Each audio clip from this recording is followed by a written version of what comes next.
హల్లెలూయా. దేవుని పరిశుద్ధ నామమునకు మహిమ కలుగును గాక. మన ప్రభువును మన రక్షకుడినైన యేసుక్రీస్తు ప్రశస్తమైన నామములో ఉదయకాల కృపా వాగ్దానం అనే కార్యక్రమం మీకు వీక్షిస్తున్న మీకు అందరికీ ప్రభు పేరట శుభాభివందనములు. బాగున్నారా? దేవుని కృప ద్వారా దేవుడు మరొక ఉదయాన్ని మనకి ఇచ్చారు. ఈ ఉదయం దేవుని మాటల ద్వారా మనం బలపరచబడ్డానికి, ఆయన వాగ్దానాల ద్వారా మనం ధైర్యపరచబడ్డానికి దేవుడు మనతో మాట్లాడిన మాటలు జ్ఞాపకం చేసుకుందాం. పరిశుద్ధ గ్రంథం నుంచి యోబు గ్రంథం 37వ అధ్యాయము 5వ వచనం. దేవుడు ఆశ్చర్యముగా ఉరుముధ్వని చేయును, మనము గ్రహింపలేని గొప్ప కార్యములు ఆయన చేయును. ఆమేన్. దేవుడంట మనము గ్రహింపలేని గొప్ప కార్యములు ఆయన చేయను. ఇదే కాలమే దేవుని కార్యాల కొరకు ఎదురు చూస్తున్నామేమో. ఎన్నో దినాలుగా, ఎన్నో సంవత్సరాలుగా దేవుని కార్యాల కొరకు ప్రార్థన చేస్తున్నామేమో. దేవుడు ఈ ఉదయం నీతో మాట్లాడుతున్నాడు. నీవు గ్రహించలేని గొప్ప కార్యములు ఆయన నీ ఎడల చేస్తాడు. ఆయన కార్యములు మన ఊహకు అందనివి. ఆయన కార్యములు మన ఆలోచనకు అంతు చిక్కలేని కార్యాలు దేవుడు చేస్తాడు.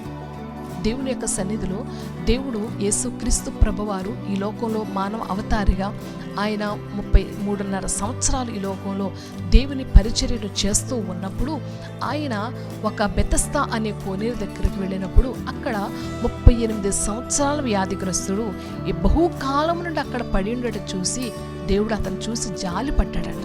ఆ 38 సంవత్సరాంచి పడిన ఈ వ్యక్తి అనుకుంటున్నాడు, దేవుని దూత వస్తుంది, ఆ నీటిని కదిలిస్తుంది, ఎప్పటికైనా ఆ నీటిలో పడి నేను బాగుపడతానని 38 సంవత్సరాల నుంచి అతడు ఆలోచన కలిగి ఆ యొక్క సమయం కొరకు ఎదురు చూస్తూ ఉంటే దేవాది దేవుడు అతడు ఊహించని రీతిలో, అతడు ఆశించిన రీతిలో అతని చెయ్యి పట్టుకొని, ఇదిగో స్వస్థపరచబడగోరుచున్నావా, లేచి నడిచి నీ పరుపెత్తుకొని మనం చెప్పగానే అతడు దిగ్గున లేచి తన పరుపెత్తుకొని దేవుని స్తుతించాడు.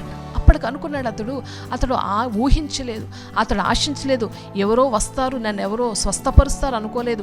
దేవుని దూత కోనేరులోకి వచ్చి నీటిని కదిపితేనే నేను బాగుపడతాను అనుకున్నాడు. కానీ అతడు గ్రహించలేని కార్యం, అతడు ఊహించలేని కార్యం దేవుడు అతని ఎడల గొప్ప కార్యం చేశాడు. కేవలం దేవుని నోటి మాట ద్వారా అతని జీవితంలో గొప్ప స్వస్థత కలిగింది. కాబట్టి ఉదయం నువ్వు ఆశించలేనిది, నువ్వు ఊహించలేని గొప్ప కార్యం ఆయన నీ ఎడల చేయబోతున్నాడు.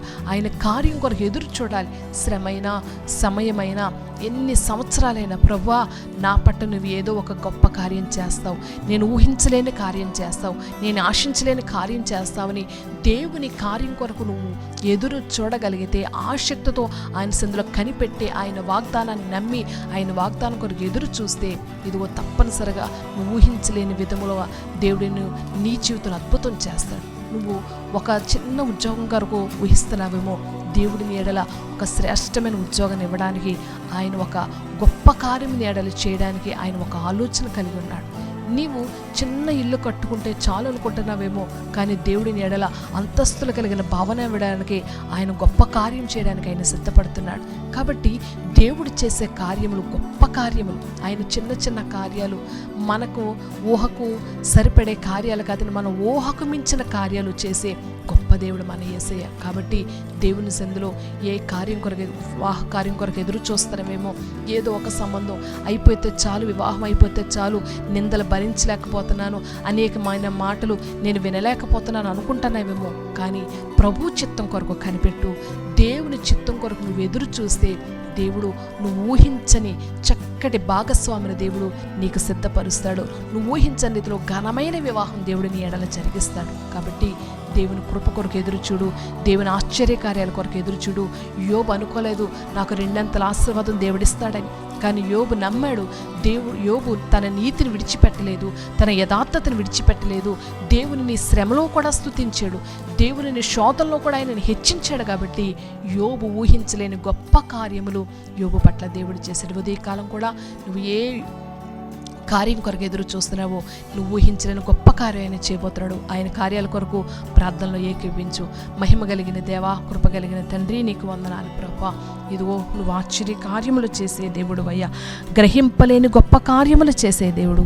ఇదిగో నాయన ఈ ఉదయకాల ఈ వాగ్దానం వింటున్న వారు ఏ కార్యాల కొరకు ఎదురు చూస్తున్నారు, శుభకార్యాల కొరక, గర్భఫలము కొరక, ఇదిగో ఉద్యోగం కొరక, అయ్యా ప్రభా, లేకపోతే ఈరోజు రాయిపోతున్న ఎగ్జామ్ కొరక తండ్రి, వారి జీవితంలో ఒక నూతన కార్యము జరిగించండి ప్రభా. వారు ఊహించలేని గొప్ప కార్యమును జరిగించండి. ఇదను ఎవరైతే పుట్టుక దినాలు జ్ఞాపకం చేసుకుంటున్నారో వారి యొక్క అయ్యా పుట్టుక దినాలను బట్టి వారిని దీర్ఘాయుష్మంతులుగా దీవించండి. ఎవరైతే వివాహ దినాలు జ్ఞాపకం చేసుకుంటున్నారో వారి దాంపత్య జీవితాన్ని మీరు ఆశీర్వదించండి ప్రభా. అయ్యా వారు ఊహించని రీతిగా గొప్ప కార్యములు వారి జరిగించి నీ నామం మాత్రమే మహిమ తెచ్చుకొనమని యేసయ్య నామములో ప్రార్థించి వేడుకుంటున్నాం పరమ తండ్రి.